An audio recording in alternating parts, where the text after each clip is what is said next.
Hey, this is Ashley, And Cindy, and this is Life for Dummies. because we're real dumb. Yeah, ma'am.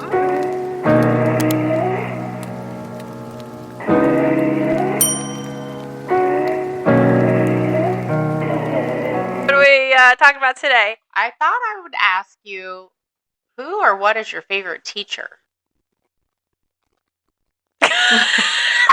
Mine. Oh my because gosh, mine okay, is, how about you answer that? Mine is my past.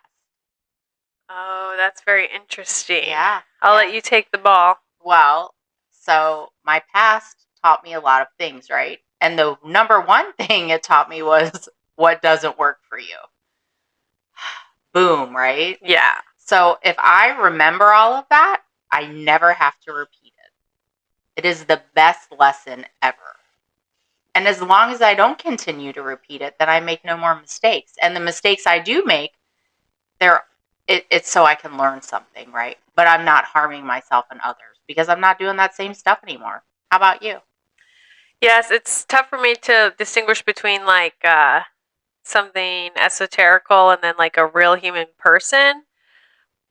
However, I do agree, like the mistakes that I've made over the years and then the habits I've been able to form from those mistakes, like the habits that are for the good, turning me into the person I am today, those are the best lessons I've ever had.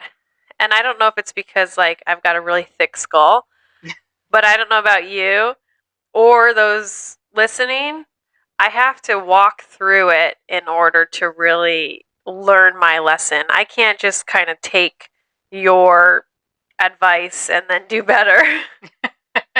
Yeah, that's my favorite thing. I'll be like, listen, I've already done this, and I'm telling you, it is not going to work out okay, you know?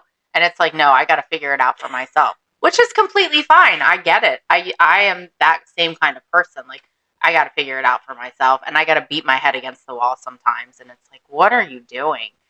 Like, just look at what happened the last time a similar situation arose and you did X, Y, and Z, right? If three of those things didn't work, I definitely don't need to do them again. I need to come at it in a different direction, in a different manner to figure out what works now.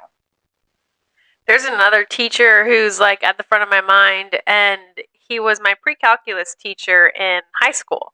However, he had a philosophy degree from Fordham University, which is a great university up there in New England. I went to school in New England, and he would funnel me texts on the side in math class on philosophy. Oh. Yeah, and that's when I first started to open my mind to a new way of life. Like maybe there's something besides just these four walls of high school popularity.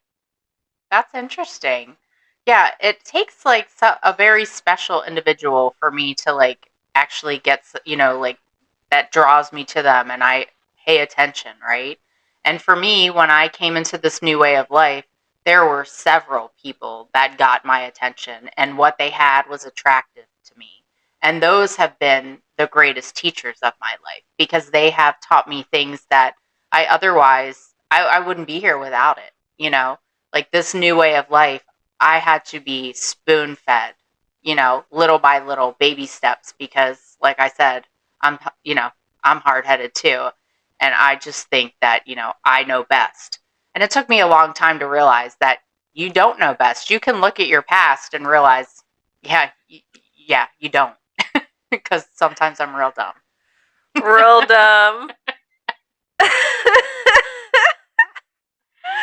Yeah, I really like this topic of being stubborn, though. Yeah. I don't know if we've talked about it yet. And like, I was just so stubborn. Like, my whole life, I was such a rebel. What about you? Yeah, so I was like, I think I was kind of hit it. I pretended that I was the good girl and I did what was supposed to be done. And, my brother and I will have dinner with my parents and we're like, yeah, this is what was really happening. And my mom's like, like, what are you talking about? Yeah, I was definitely a rebel, but I hid it really well in the beginning, in high school, in college, until it was just impossible to hide anymore. No, I hear ya. Mine, I guess, went down pretty quick because by the time I was like a sophomore in college, I had been disowned by my family. That was the first time that they had disowned me, I guess. But of course, now that I have eh, finally turned my life around and I'm no longer harming them, I mean, if there's a reason for disownment. Usually, if we are in this way of life of active addiction and acting out on it, typically we're really bringing harm to those we love. So I get it. I would want that type of person out of my life too. But yes, by the time I was early college, that's kind of the way things were. And I don't know if it was because like I was a Navy brat too, growing up always having to move and being able to just kind of decide year by year who I was going to be to this whole group of new people, that there wasn't so much pressure to be a certain way, and I caused so much angst. My poor parents. I I'm just, yeah.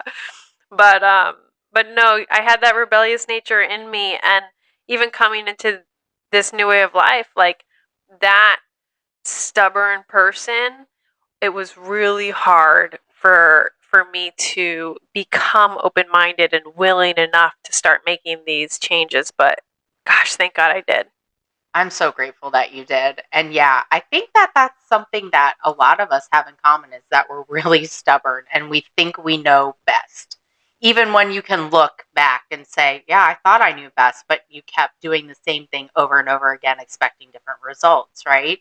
It's just, it makes me giggle sometimes, even though it's not really funny because, I was harming myself. I was harming everyone else. I laugh about it now because it just seems so ridiculous to me that I thought that this was okay and that this way of life was acceptable, you know?